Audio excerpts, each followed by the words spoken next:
नमस्कार मित्रांनो, cricket live चॅनलवर आपल्या सर्वांचं स्वागत आहे. आणि सुरुवात करूया आजच्या व्हिडिओला. आजचे टॉपिक आहे, आत्ताच जस्ट काही वेळापूर्वी मॅच संपली. इंडिया ए आणि South Africa A, first unofficial one day match. ज्याचा इंडियाचा कॅप्टन होता तिलक वर्मा. तर result, India win by 4 wicket. Target दिलेलं इंडियाला 285चं टार्गेट दिलेलं. साऊथ आफ्रिकेने फर्स्ट बॅटिंग करताना 50 ओव्हर्समध्ये 285 केले 9 विकेटवर. त्यांच्या पाच सहा विकेट खूप लवकर गेले. त्यांचा 6 नंबरवर येऊन बॅट्समन आहे डीन फॉरेस्टर, त्यांनी 77 केली 83 बॉलमध्ये. 6 नंबरवर आलेला. 7th आलेला डिलन पॅन्टॅग्रेटर असं नाव आहे त्याचं काहीतरी, त्यांनी 90 केले 105 बॉलवर. आणि डिजॉन फॉर्च्यून त्यांनी 59 केले 56 बॉलवर 8 नंबरवर येऊन. तर याच तिघांचं काही ते कॉन्ट्रीब्युशन होतं, त्याच्यामुळे बाकी 15, 20, 10 असे आहेत त्यांचे स्कोर. तर हर्षदीपनी चांगली बॉलिंग टाकली. 10 overs 1 made 59 रन्स देऊन 1 विकेट. प्रसिद्ध कृष्णा 10 over 1 made 57 रन देऊन 1 विकेट. हर्षित राणा 10 over 1 made 49 रन देऊन 2 विकेट्स. आणि निशांत सिंधू हा ऑलराऊंडर आहे, त्यांनी पण छान बॉलिंग बॅटिंग केली. 6 over 21 रन देऊन 1 विकेट. रियान परागला बॉलिंग दिली 4 over 21 रन 1 विकेट. आणि नितीश रेड्डी, ज्याला टेस्ट टीममधून इथे ODI खेळण्यासाठी बोलवण्यात आलं स्पेशली, तर त्यानेसुद्धा 2 ओव्हर टाकल्या 18 रन्स देऊन 1 विकेट. तर अशी बॉलिंग होती. आणि त्यांची बॅटिंग चेस करताना इंडियाचे आपण उल्लेख केलेला मध्यंतरी ऋतुराजचा का विचार केला जात नाही आहे. तर ऋतुराजला ए टीममधून चान्स मिळाला आहे आणि त्यांनी त्या चान्सला पूर्ण कॅपिटलाइज केलं आहे. आज त्यांनी 117 रन्सची इनिंग खेळली ओपनिंगला येऊन, तो. आणि अभिषेक शर्मा ओपनिंगला आलेला. अभिषेक शर्मा त्याच्या नेहमीच्या स्टाईलमध्ये 31 करून आऊट झाला 25 बॉल्समध्ये. ऋतुराजने 117 केले 129 बॉल. त्याच्यानंतर थोडे विकेट गेले 2-3मध्ये. रियान पराग 8 करून आऊट झाला. तिलक वर्मा थोडा खेळला, पार्टनरशिप केली त्यांनी ऋतुराजबरोबर. 39 केले त्यांनी. ईशान किशन चान्स मिळाला आहे, काहीतरी करून दाखवायला पाहिजे, पहिलीच मॅच आहे, बघू पुढे काय करतो. 17 केले 21 बॉल्स.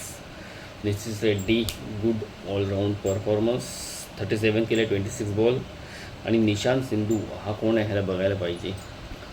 म्हणजे ह्या मॅच ह्या कुठे येत नव्हत्या, टेलिकास्ट नव्हत्या, पण यांनी बॉलिंग पण चांगली होती, बॅटिंग पण चांगली. 29 रन्स केले 26 बॉलमध्ये.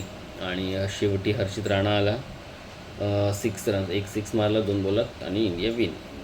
तरीसुद्धा इंडियाला लास्टच्या ओव्हरमध्ये जाऊन विन मिळाली. 49.3 ओव्हर्समध्ये आपण टार्गेट चेस केलं. तर गुड विन. बघू, अजून पण ह्यांच्या मॅचेस आहेत ODI. आणि उद्या India Australia international test, first test चालू होते, त्याच्यावर रिव्ह्यू करूया आपण रात्री फर्स्ट डेवर.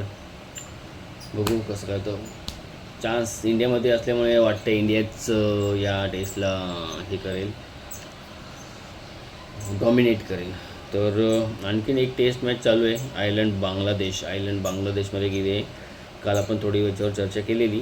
काल आयर्लंडला 286वर ऑल आऊट करून बांगलादेश चांगल्या 338वर 1 लॉस होता. तर आज बांगलादेशने डिक्लेअर केलं 587वर.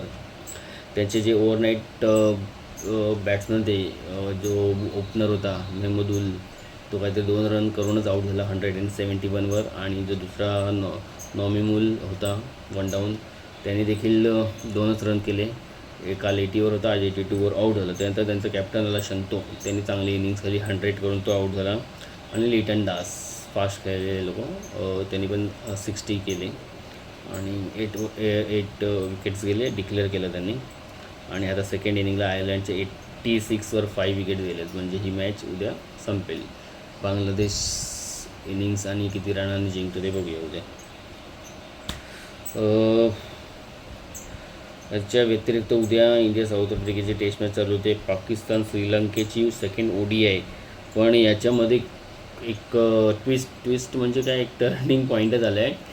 कारण जसं आपल्या इकडे दिल्लीमध्ये बॉम्बस्फोट झाला तसं पाकिस्तानमध्ये इस्लामाबादमध्ये देखील बॉम्बस्फोट झाला आहे काल काय परवा. तर आणि ही जी मॅच यांची चालू होती रावलपिंडी, म्हणजे दोन्ही ह्या सिटीज जवळजवळ आहेत. त्याच्यामुळे श्रीलंका टीम थोडी घाबरलेली आहे. कारण 2009मध्ये जेव्हा अटॅक झालेला क्रिकेट टीमवर, तीसुद्धा श्रीलंकेचीच टीम होती आणि आतासुद्धा श्रीलंकेची टीम तिकडे आहे. त्याच्यामुळे परवाची मॅच झाली, पण आता श्रीलंकेत थोडे प्लेयर घाबरले आहेत. त्यांनी खेळण्यास काही प्लेयरनी नकार दिला आहे, भीती व्यक्त केली आहे की आमच्यासोबत काय होऊ शकतं. तर पाकिस्तानकडून बोललं जातं आम्ही तुम्हाला पूर्ण प्रोटेक्शन देऊ, सपोर्ट करू हे वगैरे. तर बघूया उद्या होते की नाही मॅच, पण खूप डाऊटफुल आहे मॅच. कदाचित कॅन्सल वगैरे होतील बॉम्बस्फोटच्यामुळे. तर पाकिस्तान काय बोलतात, आपल्याच कर्माची फळं भोगतं आहे. जो बोगोगे वही पाओगे असं आहे त्यांच्याबरोबर. तर 2009मध्ये जेव्हा बॉम्बस्फोट झालेला तेव्हा त्यांच्याकडे क्रिकेट जवळजवळ 10-11 वर्ष झालं होतं. 2019मध्ये परत त्यांच्याकडे टीम यायला लागली आणि तीसुद्धा फर्स्ट टीम होती श्रीलंका. त्याच्यानंतर त्यांच्याकडे थोडं आता चालू झालेलं टीम येणं. पण आता हे जर असे बॉम्बस्फोट होत राहिले तर पुन्हा त्यांच्याकडे तीच परिस्थिती उद्भवेल, कुठली टीम येणार नाही खेळायला. तर पाकिस्तान जे खूप मोठे दावे करते की आम्ही काही करत नाही तर करत नसतं तर हे असं कधी झालं नसतं.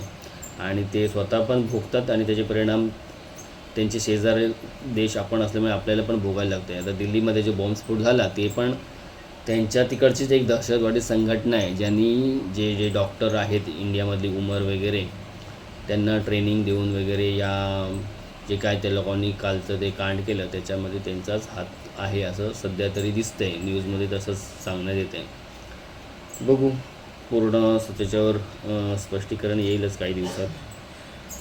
आणखीन त्याच्याशिवाय ती रायझिंग सुपरस्टारची जी एशियाची टुर्नामेंट होणार होती तीसुद्धा स्टार्ट होते उद्यापासूनच. उद्या 2 मॅच आहे, पाकिस्तान वर्सेस ओमन आणि इंडिया वर्सेस UAE.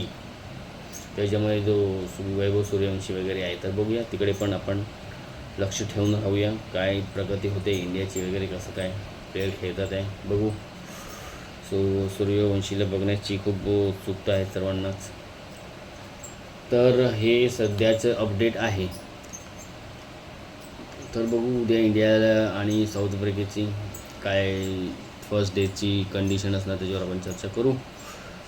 आणि मित्रांनो, काही लोकांच्या कमेंट्स आले आहेत. तर त्या दिवशी मी जे ऋतुराजबद्दल बोललेलो तर बोलत होते काही लोक ऋतुराजला का चान्स मिळत नाही आहे, महाराष्ट्राचे प्लेयर का नाही घेतले जाते इंडिया टीममध्ये. तर ऋतुराजला मला वाटतं वन डेमध्ये काय मिळालेले 1-2 चान्स, पण तेवढं त्याला खेळवण्यात आलं नाही. पण बघू आता तो परफॉर्मन्स असाच जर करत राहिला तर त्याला वन डेमध्ये चान्स द्यायला हरकत. टेस्टमध्ये पण त्याला घेऊ शकतात मध्ये कुठेतरी मिडल ऑर्डरला वगैरे, बघायला पाहिजे कसं काय करता येईल.